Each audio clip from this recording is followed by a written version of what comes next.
morning to all of you. Welcome back to my channel, Mr. Medico. Today we are going to discuss about anti-diabetic drugs. तो सबसे पहले आपको ये पता होना चाहिए कि डायबिटीज मेलिटस होता है क्या। तो डायबिटीज मेलिटस जो है कि हमारे पैंक्रियाट में जो बीटा सेल्स है वो इंसुलिन सिक्रीट करते हैं, जो कि प्रॉपरली या फिर सेमी एक्टिव होते हैं डायबिटिक मेलिटस काज करते हैं, और इंसुलिन रेजिस्टेंस या इंसुलिन डेफिशिएंसी की वजह से ये डिजीज काज होती है, क्योंकि जो हमारे बीटा सेल्स होते हैं पैंक्रियाटिक में पैंक्रियाज में तो वो या तो प्रॉपरली काम करना छोड़ देते हैं या तो वो सेमी एक्टिव हो जाते हैं, जिसकी वजह से हमें इंसुलिन या no insulin dependent medication use करनी पड़ती है ट्रीटमेंट के लिए।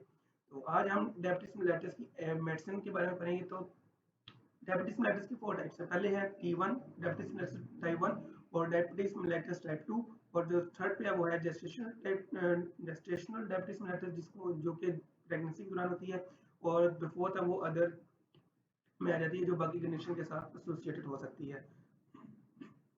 तो सबसे पहले हम जो करेंगे वो इंसुलिन के बारे में करेंगे कि इंसुलिन की आगे कितनी ड्रग्स क्लासिफिकेशन है।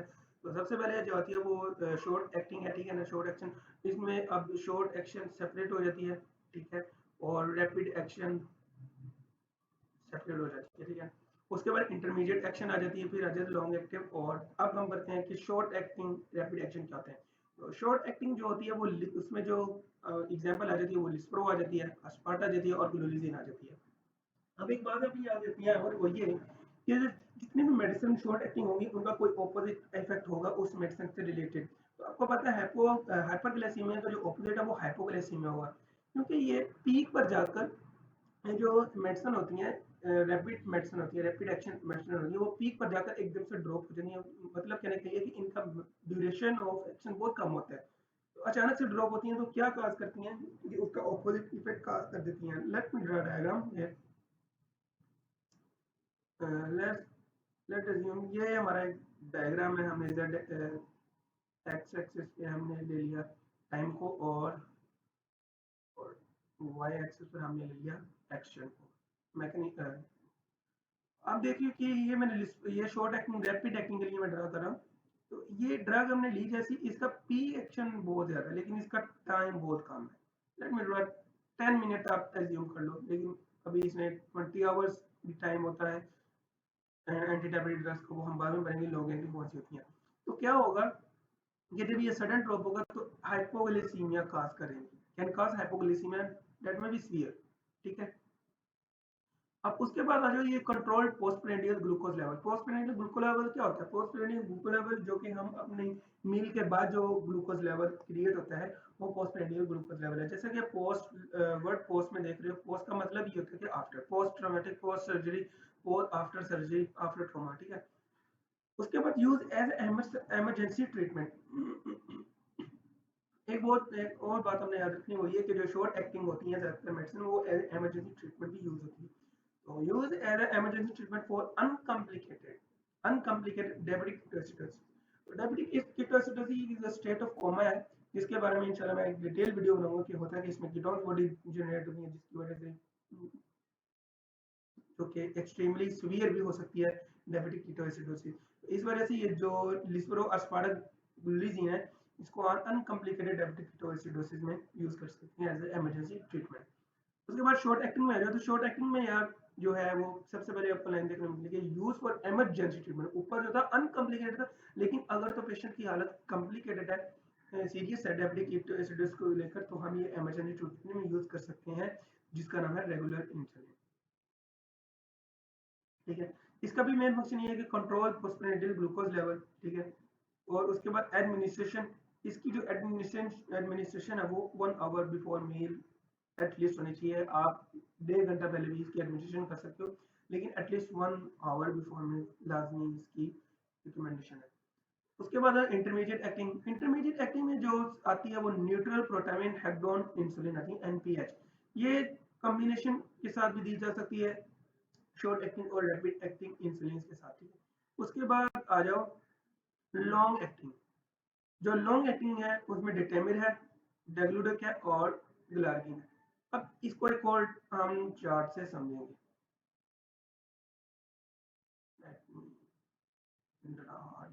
ग्राफ होगी। अब जो शॉर्ट एक्टिंग हमने पढ़ा था उसका, वो तो हमने पता कि पीक पर जाकर एकदम से ड्रॉप हो जाएगी, उसका जो ड्यूरेशन ऑफ टाइम है वो बहुत लो है। लेकिन इसके बरअक्स जो लॉन्ग एक्टिव है उसका एक्शन तो बहुत स्लो है, लेकिन वो काफी देर तक एक्टिव रहती है। एक बात याद रखिए कि जो भी ड्रग बायो अवेलेबिलिटी में ज्यादा होगी, अवेलेबल होगी, तो वो जाहिर बात है उसका मोड ऑफ एक्शन, उसकी ड्यूरेशन भी ज्यादा होगी।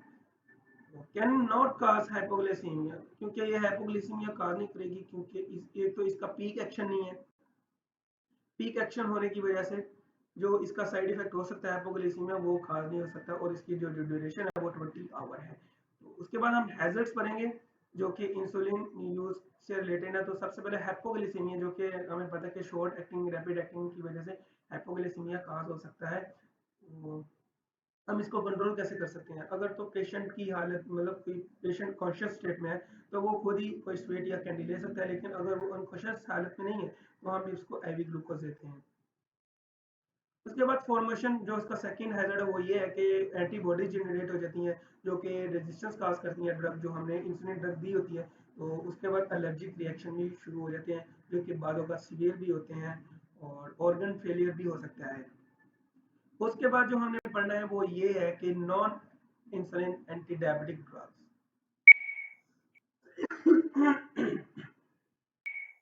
अब non insulin anti diabetic drugs में डिफरेंट सब क्लासेस हैं। तो सबसे पहले जो क्लास है वो इंसुलिन सिक्रेटागो गैस है, ठीक है ना, सिक्रेटागो गैस, ठीक है। उसके बाद जो इसका मोड ऑफ एक्शन है, मैकेनिज्म ऑफ एक्शन, वो ये है कि ये स्टिमुलेट करता है endogenous insulin by promoting the closure of potassium channel of beta cells in pancreas. हम इसको डायग्राम के थ्रू समझेंगे। वो ये, अब देख सकते हो कि हमारे जो, हमें पता कि हमारे जो ग्लूकोज ट्रांसपोर्ट है, हमें पता कि हमारे जो सेल मेम्ब्रेन है उनके ऊपर ब्लड ट्रांसपोर्टर हैं जो कि ग्लूकोज को ट्रांसपोर्ट करते हैं सेल के अंदर। अब होगा क्या, जैसी ग्लूकोज ट्रांसपोर्ट होगी सेल के अंदर, ये मेटाबोलाइज होगी, एटीपी एटीपी जनरेट होगी। एटीपी क्या करेगा, ये जो पोटेशियम चैनल है इनको क्लोज कर देगा, ठीक है। ये पोटेशियम चैनल क्लोज हो जाएंगे, जैसे ही क्लोज हो जाएंगे तो जो हमारी मेम्ब्रेन है वो डीपोलराइज हो जाएगी। डीपोलराइज हो जाएगी तो ये क्या करेगी, जो हमारा सेल है वो इंसुलिन के जो वेसिकल्स मॉलिक्यूल है उनको ट्रिगर करेगा, वो पिंच ऑफ हो जाएंगे, आउट ऑफ द सेल हो जाएंगे by the mean of exocytosis. Exocytosis release हो जाएगी इंसुलिन, और फिर इंसुलिन हमारा जो क्या करेगी, वो हमारी जो ब्लड ग्लूकोज लेवल जो राइज है उसको स्लो डाउन कर देगी या लो कर देगी। अब जो सिक्रेटोगो गैस में जो क्लास आती है वो सल्फोनल यूरियाज आ जाते हैं। उनकी आगे फर्दर फर्स्ट जनरेशन है और सेकंड जनरेशन है। जो फर्स्ट जनरेशन है वो ओल्ड कंसीडर होती है, ये इतनी यूज भी नहीं हो रही थी, क्योंकि जो सेकंड जनरेशन है वो मोर पॉइंटेड देन फर्स्ट जनरेशन। तो फर्स्ट जनरेशन में जो आती है वो ट्रिब्यूटामाइड आ जाती है और क्लोरोप्रोपामाइड आ जाती है। उसके बाद सेकंड जनरेशन में जो एग्जांपल मिलती हैं वो ग्लूबिराइड आ जाती है, ग्लिपिजेड और ग्लिम्पराइड आ जाती है, ठीक है। तो ये more potent then first generation, इसलिए ये ज्यादा यूज होती है या ज्यादा कंसीडर की जाती है as a better treatment for anti diabetes mellitus type. उसके बाद इसी की और आगे सप्लाई है जो कि रिपाग्लिनाइड है, ठीक है ना, जो कि मैग्लिनिटाइड होती है, और नेटिग्लिनाइड है जो कि डिफिनाइल एलानिन डेरिवेटिव होती है। ये बहुत रैपिड ऑनसेट और शॉर्ट ड्यूरेशन ऑफ एक्शन होता है इनका। तो मैं पहले भी बता चुका हूँ कि जिन मेडिसिन का rapid onset short duration of action होती है, तो वो क्या कर सकते हैं, वो कर सकते हैं हाइपोग्लाइसीमिया कर सकते हैं, उसका उल्ट जो होता है उसका हमेशा जो उल्टा वो डिजीज काज कर सकते हैं। तो इसका जो एक ये है कि before meal to control postprandial glucose level. एक बात याद रखिएगा, जो भी मेडिसिन पोस्टप्रेनियल ग्लूकोज लेवल को कंट्रोल करती है उसका मतलब ये होगा कि उसकी जो हमने डोज लेनी है वो बिफोर द मील लेनी है, ताकि हम जो खाने के बाद जो हमारा ग्लूकोज लेवल है वो जो राइज होने वाला है उसको वक्त से पहले ही कंट्रोल कर लिया जाए। तो ड्यूरेशन ऑफ एक्शन इसका शॉर्ट है, तो लिहाजा ये हाइपोग्लाइसीमिया भी काज करेगा due to high potency of drug. उसके बाद बट लेस देन इंसुलिन, ठीक है, अपनी बात याद रखनी। First generation extensively bound to serum proteins cause hypoglycaemic effect. जो फर्स्ट जनरेशन है वो जो सीरम प्रोटीन है एल्ब्यूमिन वगैरह उनके साथ एक्सटेंसिवली बॉन्ड बनाती हैं, जिसकी वजह जो हाइपोग्लाइसेमिक इफेक्ट है उसके होने की ज्यादा चांसेस हो जाते हैं। वेट गेन हो जाता है, weight gain is common specially in those person who have already overweight with diabetes mellitus, ठीक है। तो आपने एक ये बात याद रखनी है लाजमी, क्योंकि जब मेडिसिन पूछा जाएगा, जब मेडिसिन से रिलेटेड कोई भी क्लिनिकल सिनेरियो आएगा तो आपको ये सिम्टम्स बताकर ही पूछा जाएगा कि हाँ भाई बताओ कि ये कौन सी मेडिसिन ले रहा था जिसकी वजह से ये और ओवरवेट हो गया, ये वो, या कुछ और कंडीशन काज हो गई, या हाइपोग्लाइसीमिया वगैरह एक्सेट्रा काज हो गया, ठीक है। उसके बाद विगोनेट्स आता है, जिसकी जो मोस्ट इंपोर्टेंट एग्जांपल है वो मेटफॉर्मिन। इसको हम first drug of choice for diabetes mellitus type 2 के लिए भी यूज कर सकते हैं। मैकेनिज्म ऑफ एक्शन ये है कि ये इनहिबिट कर देता है रीनल और हेपेटिक ग्लूकोजेनेसिस को, जिसकी वजह से हमारी ग्लूकोज नहीं बनती, और जब ग्लूकोज ही नहीं बनती तो ब्लड लेवल ग्लूकोज लेवल में राइज नहीं होगा, और ग्लूकोज अपटेक भी काज करता है हमारे मसल्स में और एडिपोस टिश्यूज में। ग्लाइकोलाइसिस इन पेरिफेरल टिश्यूज काज करता है, ठीक है। उसके बाद in patient with insulin resistance, metformin reduce endogenous insulin production by enhancing insulin sensitivity, cannot cause overweight, ठीक है। इसका प्लस पॉइंट ये है कि ओवरवेट काज नहीं करता, और also reduce the risk of diabetes in high risk patient. High risk patient जो है डायबिटीज मेलिटस के, उनके लिए ये फायदेमंद है मेडिसिन।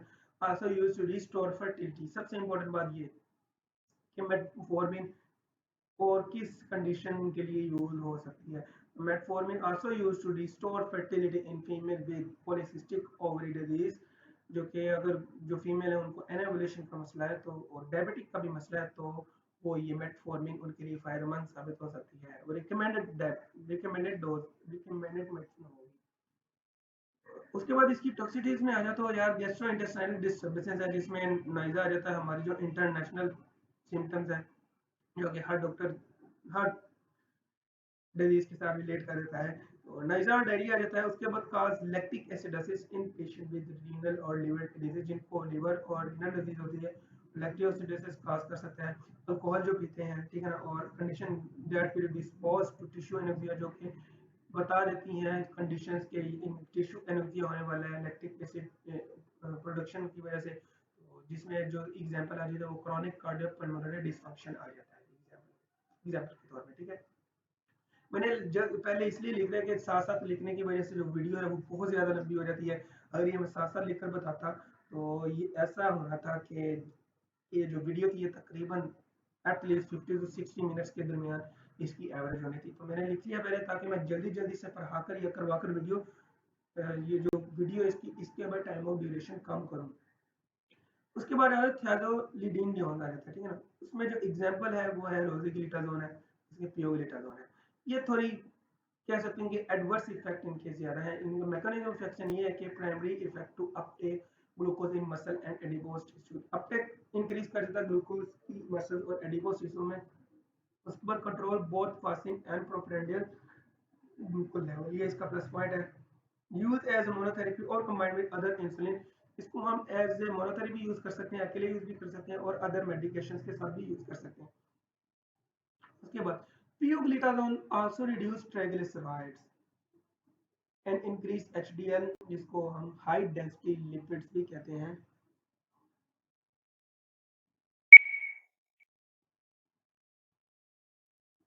बॉडी में इंक्रीज हो तो ये हार्ट डिजीज काज कर सकते हैं।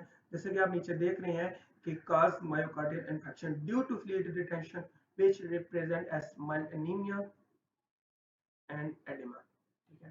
तो ये आपको पता चल गया कि ये मेडिसिन जो ऑलरेडी हार्ट पेशेंट है उनके लिए बिल्कुल भी सूटेबल नहीं है, क्योंकि ऑलरेडी ये इंक्रीज कर देती है हाई डेंसिटी लिपिड्स को, और फिर आपको पता है high density lipids can cause heart disease. उसके बाद जो प्यूग्लिटाजोन एंड प्रोग्लिटाजोन है induces the cytochrome P450 activity, especially CYP3A4। इसके बारे में मैं डिटेल में पढ़ा चुका हूँ कि जो आइसो एंजाइम्स हैं, फार्माकोडायनेमिक्स फार्माकोकाइनेटिक्स में मैं बता चुका हूँ कि ये जो आइसो एंजाइम्स हैं ये ड्रग मेटाबोलाइज करते हैं, और कितने परसेंट ये जो ड्रग मेटाबोलाइज करते हैं, 25% करते हैं या 50% करते हैं। तो आपने कमेंट में बताना है मुझे, अगर आपने वीडियो को देखी होगी तो आपको इंशाल्लाह ज़रूर पता होगा कि ये जो CYP3A4 है ये कितने परसेंट ड्रग मेटाबोलाइज करता है अलोनली। तो उसके बाद जो है ये क्या करते हैं, ये CYP3A4 जो आइसोएंजाइम है cause reduce serum concentration of drug that are metabolized by CYP3A4, जो कि ड्रग्स मेटाबोलाइज होनी होती हैं इस एंजाइम ऐसा एंजाइम को लेग से के अकॉर्डिंग, तो वो उनकी जो कंसंट्रेशन है उनको रिड्यूस कर देता है, मतलब उनका जो मेटाबॉलिज्म है वो बहुत कम हो जाता है। तो उसमें जो आ जाती है कंट्रासेप्टिव आ जाते हैं, उसके बाद साइक्लोस्पोरिन्स आ जाते हैं, ठीक है।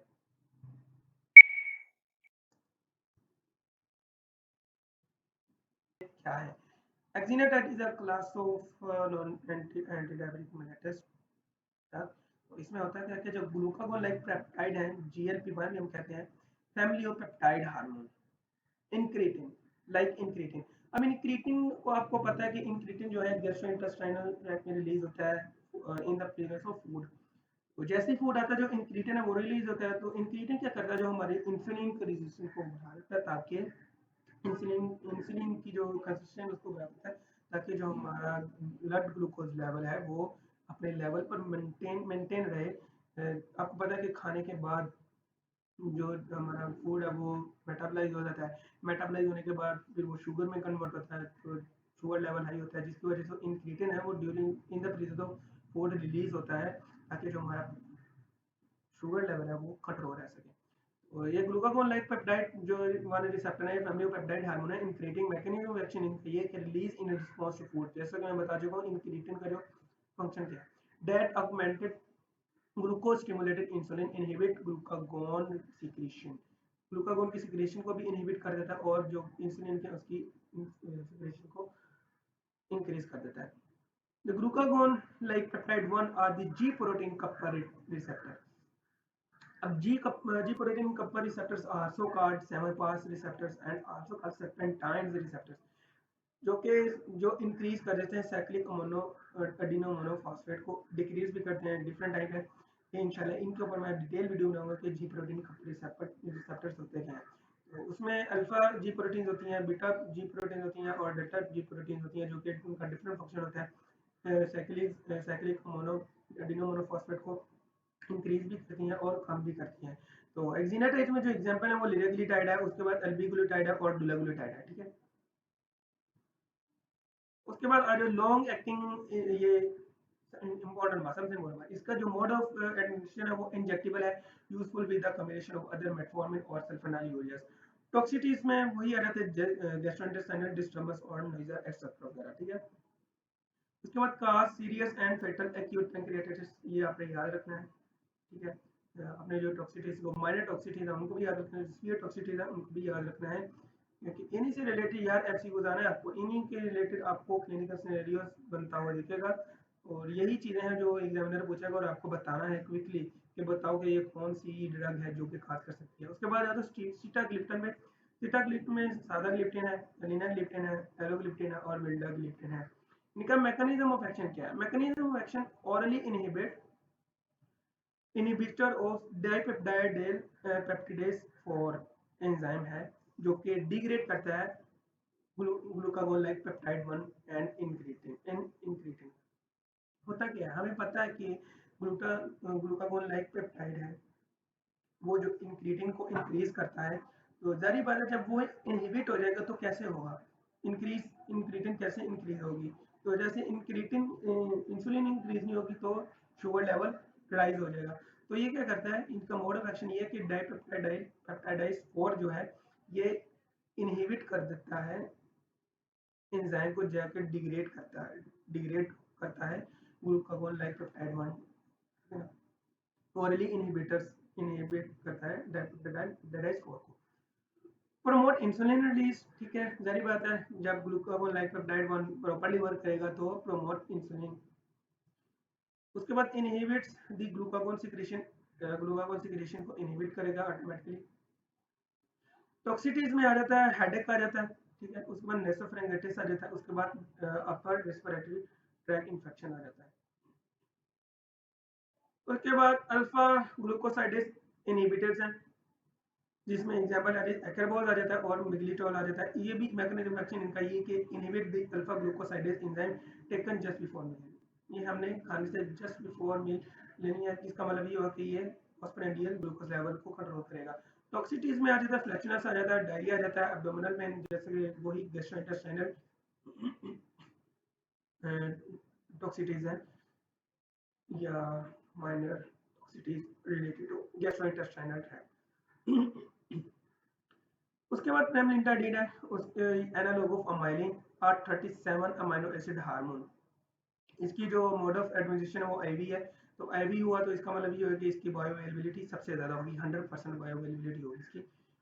और मोड ऑफ एक्शन ये है कि ये ग्लूकागोन की सिक्रीशन को डिक्रीज करता है और गैस्ट्रिक एम्पटिंग को डिक्रीज करता है, स्लो कर देता है उसकी गैस्ट्रिक एम्पटिंग को। And works on central nervous system to reduce appetite. जैसा कि आपको पता है कि भूख लगती है तो हम खाते हैं तो हमारा जो फूड है वो कन्वर्ट होता है कार्बोहाइड्रेट्स, ओलिगोसैकेराइड, मोनोसैकेराइड एक्सेट्रा। उसके बाद हमारा जो ग्लूकोज लेवल वो राइज होता है। तो जब हमें भूख ही नहीं लगेगी तो हम खाना भी नहीं खाएंगे, और जब हम खाना नहीं खाएंगे तो हमारा जो ग्लूकोज लेवल है वो एक स्टेबल पॉइंट पर स्टेबल रहेगा। इसकी जो टॉक्सिटीज है वो गैस्ट्रोइंटेस्टाइनल डिस्टर्बेंस में आ जाती है। उसके बाद जो हमारी लास्ट रह गई है वो है कैनाग्लिफ्लाजोन, जो कि मोस्ट इम्पॉर्टेंट है। वो इस लिहाज से कि ये हार्ट पेशेंट है उनके लिए ये फायदेमंद मेडिसिन है। कैनाग्लिफ्लाजोन जो करती क्या है, is an sodium glucose transport to SGLT2 receptor है account for 90% of glucose reabsorption in kidney में। जो हमारा सोडियम है वो सोडियम ग्लूकोज जो है वो रीअब्जॉर्ब होती है किडनी में, अबाउट 90% जो है वो यही Na ग्लूकोज ट्रांसपोर्ट टू सरंजाम देता है। अब होता क्या है, जब ये इनहिबिट कर, ये जो कैनाग्लिफ्लाजोन है ये इनहिबिट करती है दरअसल इसको सोडियम ग्लूकोज ट्रांसपोर्टर 2 को।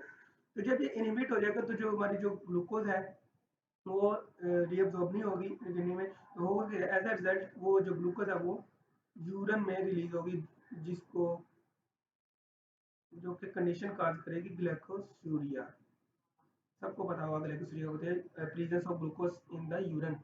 अब जो ग्लूकोज है वो यूरिन के थ्रू बॉडी से एक्सक्रीट हो रही है तो ऑटोमेटिकली हमारा जो ग्लूकोज लेवल है वो कम हो जाएगा। इसकी जो एग्जांपल्स हैं वो डैपाग्लिफ्लाजोन है और इम्पाग्लिफ्लाजोन है, कैनाग्लिफ्लाजोन इट्स एग्जांपल्स। और इसमें टॉक्सिटीज जो आ जाती हैं वो आ जाती हैं genital infection, urinary tract infection. Urinary tract infection इसलिए आ रहे बैक्टीरियल इन्फेक्शन आ जाते हैं क्योंकि ग्लूकोज रिलीज हो रही है। तो ग्लूकोज जो बैक्टीरियल ग्रोथ के लिए ग्लूको स्वीटी इन्वायरमेंट बहुत इंपॉर्टेंट होता है। जहाँ पे ग्लूकोज होगी वहाँ पर जो बैक्टीरियल इन्फेक्शन होगा, ये इन्फेक्शन जो भी होगा, वायरल इन्फेक्शन है बैक्टीरियल इन्फेक्शन, वो जल्द उसकी ग्रोथ होगी। Good for patient with heart disease, क्योंकि ये हाइपोटेंशन का जो कार्डिक आउटपुट है उसको डिक्रीज कर देता है, लो कर देता है। तो हाइपरटेंशन के भी अगर पेशेंट है तो वो भी ये, और डायबिटिक पेशेंट है वो भी ये मेडिसिन यूज कर सकते हैं, डापाग्लिफ्लाजोन, कैनाग्लिफ्लाजोन और एम्पाग्लिफ्लाजोन। तो हार्ट डिजीज जो पेशेंट है जिनको हार्ट डिजीज है उनके लिए बहुत फायदेमंद हो सकती है। तो ये थी आज की वीडियो। इंशाल्लाह कोशिश होगी कि मैं इस वीडियो के नोट्स भी बनाकर दे दूं, उसमें क्लिनिकल सिनेरियोज होंगे। इंशाल्लाह आज मैं तकरीबन 2-3 मरतबा इस वीडियो को एंड तक सरंजाम देने के बाद तक मैं वीडियो डिलीट कर चुका हूँ। अभी भी मुझे नहीं पता कि ये ठीक बनी होगी नहीं, क्योंकि मैंने इसका वॉइस देखना है। तो पहले बहुत ज़्यादा प्रॉब्लम हो रही थी वॉइस की, लेकिन इंशाल्लाह आप कोशिश है कि नहीं होगी। तो आज या कल मैं इसको अपलोड कर दूँगा। आज है 8 तारीख, और अगर आपको लगे कि 8 को हुई है तो समझ जाइए कि ये आज ही अपलोड हुई है, और अगर कल हुई है तो कल से मुराद 9 तारीख, इसका मतलब कि 8 को मैंने ये वीडियो बनाई है। तो इंशाल्लाह मैं साथ में इसको नोट्स में बनाऊंगा, क्योंकि नोट्स पर डिपेंड है। जैसे ही नोट्स बन जाएंगे, मेरी एक टीम है, प्रॉपर टीम जो वर्क करती है, जो डिफरेंट साइटेशन से या जितने अपने नॉलेज के थ्रू ये नोट्स बनाती है, और मैं भी उनमें हेल्प करता हूँ। हम सारे बैठे हुए होते हैं, हम सारे बना रहे होते हैं नोट्स। तो क्लिनिकल सिनेरियोज इंशाल्लाह मैं खुद बनाऊंगा। तो उसके बाद जो नोट्स जैसे ही रेडी हो जाते हैं वो मैं इंशाल्लाह अपलोड कर दूंगा, और अपलोड करने के बाद आप उनको एज ए लिंक यूज़ कर सकते हैं। और अगर लिंक नहीं ओपन हो रहा तो एक ईमेल दिया होता है नीचे, आप उस ईमेल पर रब्ता कर सकते हैं नोट्स लेने के लिए। तो नोट्स बहुत हाईली ईड है। तो उनमें ये है कि अगर आपने वीडियो देख लिया और वीडियो करने के बाद आपने MCQs कर ली क्लिनिकल, तो 100% मैं गारंटी देता हूँ कि आपको परेशान होने की बिल्कुल भी ज़रूरत नहीं। आपको ये चैप्टर जो है एंटी डायबिटिक ड्रग्स या जो भी मैंने आज तक कराया है उसके साथ अगर नोट्स अवेलेबल है तो वो आपको फिंगर टिप्स होगा। तो तब तक के लिए मुझे दीजिए इजाज़त। हमेशा अपने दुआ में याद रखें। अल्लाह आपका भी हामी नज़र हो। तो जिन जिन पर मुश्किलात आई हुई हैं, आप पाकिस्तान, अपने मुल्क पाकिस्तान के लिए दुआ किया करें। जो हमारा इस जो क्राइसिस से गुजर है पाकिस्तान, अल्लाह ताला जल्द अज जल्द हमारे पाकिस्तान को इस क्राइसिस से निकाले, और एक आजिज़ आदिल हुक्मरान हमें हमें ज़रूरत है, चाहे वो फिर कोई भी हो, हमें इसकी ज़रूरत है। तो हमेशा दुआ में याद रखें, आप मुल्क की, पाकिस्तान की खैरियत के लिए दुआ करें। मुझे दीजिए इजाज़त।